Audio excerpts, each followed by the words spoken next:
제가 예전에 필리핀에 잠깐 살았던 적이 있습니다. 저희 장로님이 운영하시는 국제학교에 1년 가까이 정도 잠깐 있었던 기억이 있습니다. 그때 저는 이제 선교에 대해서 마음을 품고 어떻게 보면 약간 막연한 마음을 가지고 필리핀 현장에 갔었습니다. 거기에는 이제 국제학교라서 이제 기숙사가 있고 기숙사 안에서 제가 아이들을 이제 관리를 하고 남는 시간에 이제 나가서 현장을 이렇게 돌아보는 시간을 가졌었습니다. 그때 저는 이제 아이들이 이제 기숙사에 있고 저는 이제 중간중간에 권사님과 함께 필리핀 원주민도 만나고 또 필리핀 사람들에게 이렇게 전도를 하는 그런 시간표를 보냈었습니다. 그러는 가운데 이제 제가 있던 그 기숙사에 1층은 여자아이들이 있는 기숙사였고 2층이 이제 남자아이들이 있는 기숙사였는데 그때 함양에 있는 지도자학교에서 렘넌트 한 명이 왔습니다. 이 녀석이 이제 고2로 왔는데 영어를 한마디도 할 줄 모르는 이제 그런 상태였고 공부는 이제 한 번도 거의 잘 해보지 않았고 거의 맨날 윤재수 전도사한테 맞았다 이런 얘기만 하는 그런 아이였습니다. 근데 이제 밤마다 제가 있는 기숙사에서 이제 제 방이죠. 거기서 이제 혼자 기도첩을 하는데 이 렘넌트가 밤마다 저한테 찾아와서 같이 예배를 드리게 됐고 같이 이제 기도첩을 하게 되었습니다. 그런 가운데 저는 이제 틈틈이 이제 현장을 다녔습니다. 어느 날 이 아이가 조금씩 이제 은혜를 받고 이제 좀 변화되면서 기숙사에 있는 다른 아이들을 한 명씩 제 방으로 이제 데려왔습니다. 그래서 이제 필리핀 그 기숙사에 있던 약 20명이 넘는 아이들이 밤마다 이렇게 제 방에 모여서 같이 예배를 드리고 기도첩을 하고 그 가운데 이제 다민족 아이들이 복음을 듣게 되는 그런 시간을 갖게 되었습니다. 그게 이제 좀 지속되다 보니까 좀 문제가 되어서 그때 이제 기숙사에 같이 있던 교장 선생님이 네, 좀 많이 안 좋아하셨고 불신자였기 때문에 결국 제가 이제 그것을 지속할 수 없었고 다시 한국으로 돌아왔습니다. 제가 한국에 돌아와서 안산으로 이제 다시 돌아왔는데 그때 제가 모 교회로 있던 교회에서 와서 보니까 그 파키스탄 전도사님 한 분 계셨어요. 그래서 이 전도사님과 같이 이제 저희가 미션을 했습니다. 그래서 교회에다가 요청을 드리고 부탁을 드려서 보증금을 얻어서 그 보증금을 가지고 방 3개짜리를 얻고 이제 저희 사역자들이 이제 월세를 냈습니다. 그러면서 이제 많은 외국인들을 그곳에서 이렇게 복음을 전해야 되고 영접을 하게 되었습니다. 하루는 저희가 모로코 사람이 왔는데 저는 몰랐습니다. 근데 외국인들이 한국에 오면 잘 모르잖아요. 그러니까 안산에 있는 옹옥동에 와가지고 거기서 모든 것들을 이제 다 도움을 받고 해결하고 있었던 것입니다. 그래서 이 모로코 사람이 한국에 오자마자 안산에 있는 옹옥동에 왔는데 그때 이제 저희 팀을 만나서 처음으로 오자마자 저희 미션에 와서 살고 그래서 와서 영접을 하게 되고 같이 새벽기도를 가고 또 밤마다 지교 예배를 이렇게 드리게 되었습니다. 저는 그때 처음으로 안산에 있는 옹옥동에 들어갔습니다. 과거에 그곳에 많은 외국인들이 있다는 걸 알았지만 한 번도 가보지 못했습니다. 그러나 그때 미션을 하면서 수많은 외국인들이 저희 미션에 와서 복음을 듣게 되고 영접을 하고 그 가운데 제가 안산에 있는 옹옥동 현장을 들어갔을 때 제가 본 것이 바로 237 현장이었습니다. 저는 237 현장을 가고 싶어서 선교지에 갔었는데 사실 이미 237 현장이 저의 현장 가운데 있었고 제 주변에 있었습니다. 저는 필리핀에 갔었을 때도 사실은 거기 있는 현지인들을 만나러 돌아다녔습니다. 하지만 알고 보니까 그 국제학교에 있는 아이들이 사실은 저의 현장이었습니다. 우리 주변에 있는 또 우리 렘넌트들과 우리 중직자들 주변에 이미 하나님은 237 현장을 준비하고 계시고 더 나아가 치유와 싸움에서 현장을 하나님께서 준비하고 계십니다.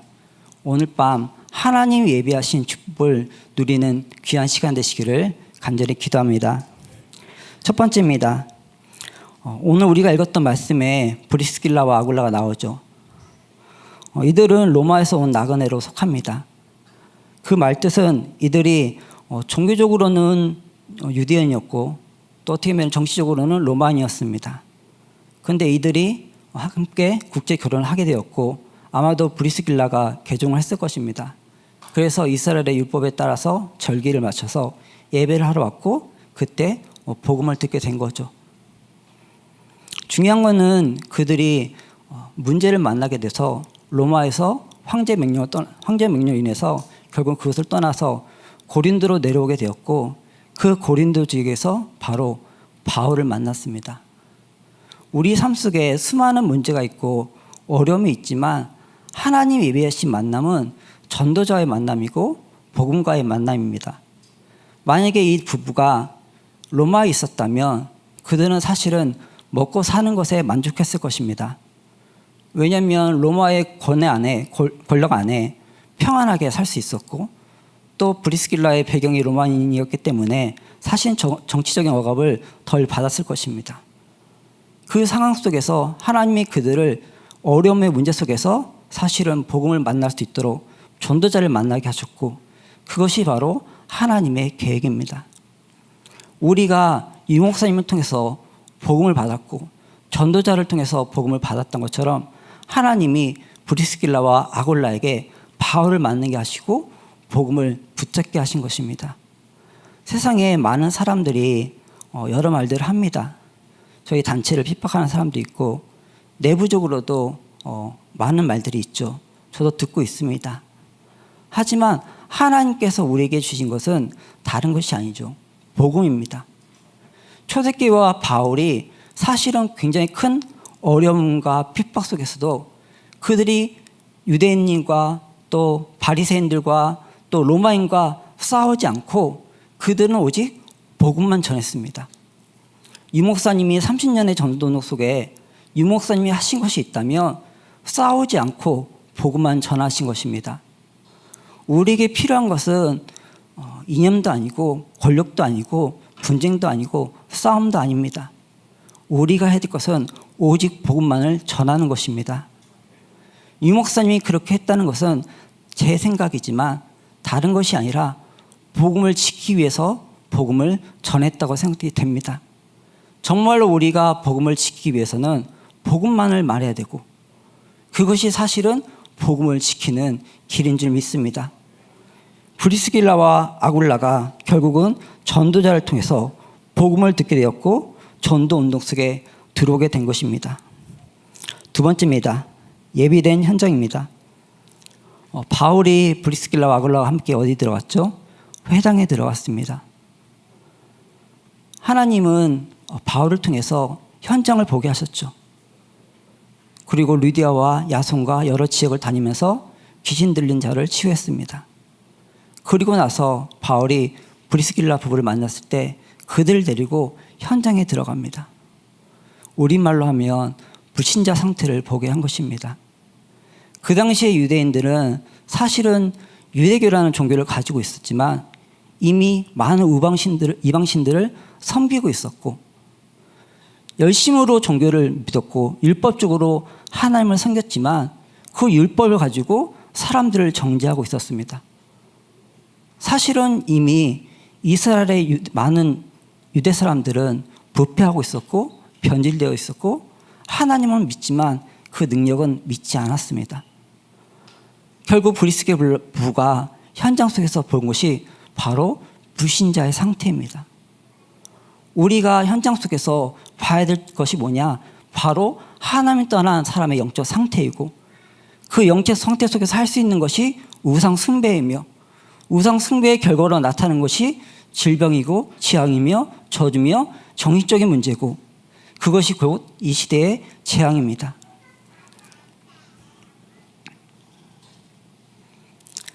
사실 제가 제 아내하고 결혼해서 거의 한 10년 가까이 됐습니다. 근데 이제 아이를 3명 낳으면서 와이프가 갑자기 이제 우울증이 찾아왔습니다. 그래서 이제 병원에 데려가서 치료를 받고 약을 먹기 시작했습니다. 근데 약을 먹어도 이제 낫지 않는 거죠. 그 이제 점점 더 심해지고 의사 선생님 말로는 이제 조울증 증세가 나타난다. 병원에 입원을 해야 된다. 이렇게 말씀하셨습니다. 근데 그게 이제 쉽지 않으니까 이제 집에서 계속 약을 먹고 이제 지냈습니다. 그래서 이제 더 심해지고 와이프가 이제 죽겠다고 소리를 지르고 약을 막 통째로 먹고 결국 병원에 실려가고 경찰이 집에 찾아오고 그래서 결국은 이제 와이프를 데리고 정신병원에 이제 갔습니다. 그리고 이제 입원을 했는데 그때 의사 선생님이 저에게 이렇게 말씀하셨습니다. 이것은 오래된 문제입니다. 저는 그때 사실 다른 것이 생각난 것이 아니라 유 목사님 말씀이 생각났습니다. 저는 그 오래된 문제라는 것이 다른 것이 아니라 유 목사님 말씀하신 정신 문제였고 우울증이었고 또 이 시대의 정신적인 질병이었고 그것이 하나님 떠난 영적 문제라는 사실을 그때서야 비로소 알게 되었습니다. 저는 좋은 남편이 되려고 노력했고 저는 좋은 남편이 필요하다고 생각했습니다. 그러나 제가 아무리 잘해줘도 제 아내는 변화될 수 없었습니다. 결국 제 아내의 문제는 하나님을 만나야 되는 영적 문제였습니다. 감사한 것은 제가 사실 그 문제를 통해서 복음을 깨닫게 되었고 하나님만을 붙잡게 되었습니다. 저도 어렸을 때부터 교회를 다니고 신앙생활을 했습니다. 저는 저희 아버지가 어려움 때마다 교회를 이전하시고 옮겨 다니시고 그래서 청소년 때 제가 한 10번 넘게 이사를 했던 기억이 납니다. 그때 저는 그 문제가 우리 가정의 문제, 경제의 문제, 교회 부흥의 문제라고 생각했습니다. 그러나 그것은 다른 문제가 아니라 복음이 희미해진 영적 문제였습니다. 우리가 필요한 것은 다른 것이 아니라 복음이죠. 하나님이 여러분에게 문제를 주신다면 그 문제가 아니라 하나님을 만날 수 있는 절호의 기회인 줄 믿습니다. 하나님은 문제를 통해서 우리가 하나님을 붙잡게 만들고 하나님을 믿게 만들며 하나님을 부르짖게 만들고 하나님과 함께하는 축복이 무엇인지를 깨닫게 하십니다. 그것이 바로 목사님께서 우리에게 말씀하셨던 복음의 내용이었고 그 복음만이 사실은 이 시대의 질병을 치유할 수 있습니다. 혹시라도 여러분의 가정에 어려움이 있거나 문제가 있다면 그 문제 때문에 복음을 붙잡는 기회가 되시기를 간절히 기도합니다. 더 나아가 하나님은 이 문제를 가지고 나와 상황 속에 있는 똑같은 문제 속에 있는 많은 불신자들을 살리기를 원하실 것입니다. 그것이 결국은 하나님이 나에게 복음을 알게 하신 근원적인 이유인 줄 믿습니다. 세 번째입니다. 하나님이 예비하신 세계복음화. 결국 브리스길라와 아굴라의 산업이 세계복음화에 쓰임받았죠.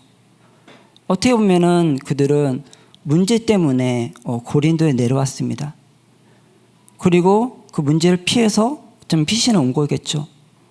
어떻게 보면은 같은 유대인이란 이유로 바울을 만났을 수도 있고 아니면 같은 정치적인 입장에서 로마인으로서 만났을 수 있습니다.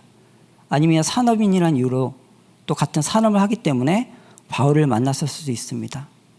그러나 하나님은 그들의 산업이 세계 복음화에 쓰임받기를 원하셨던 것입니다.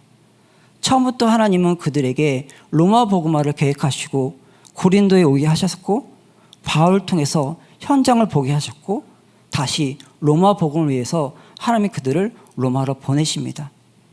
결국 하나님은 바울과 함께 그 부부를 전도자로 선교사로 더 나아가 산업인으로 축복하시고 사용하셨습니다.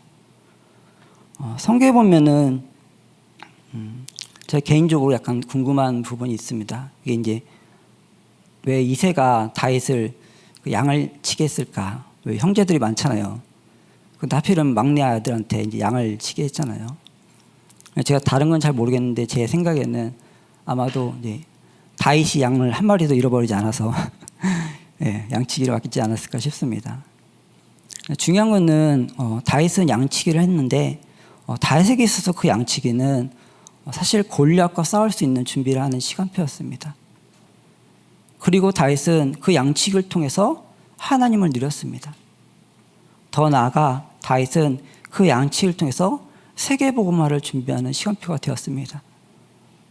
우리 렘넌트의 학업이 다윗의 양치가 된다면 여러분의 학업의 시간표가 사실은 골리앗과 싸울 수 있는 준비를 하는 시간표가 될 것이고 한편으로는 하나님을 누릴 수 있는 복음을 누릴 수 있는 가장 좋은 시간표가 될 것입니다. 더 나아가 하나님과 함께하는 그것이 여정이 되어서 세계복음을 준비하는 학업의 시간표가 될 줄 믿습니다. 우리 모든 산업인들과 우리 중직자들과 우리 모든 현장의 업이 결국은 이 응답을 누려야 될 줄 믿습니다. 우리는 양치 같은 소년이고 우리가 하는 일이 작아 보일지 모르겠지만 하나님은 그 시간표 속에서 우리와 함께하고 계시고 더 나아가 우리가 하는 그 일을 통해서 하나님의 나라를 이루고 계신 줄 믿습니다.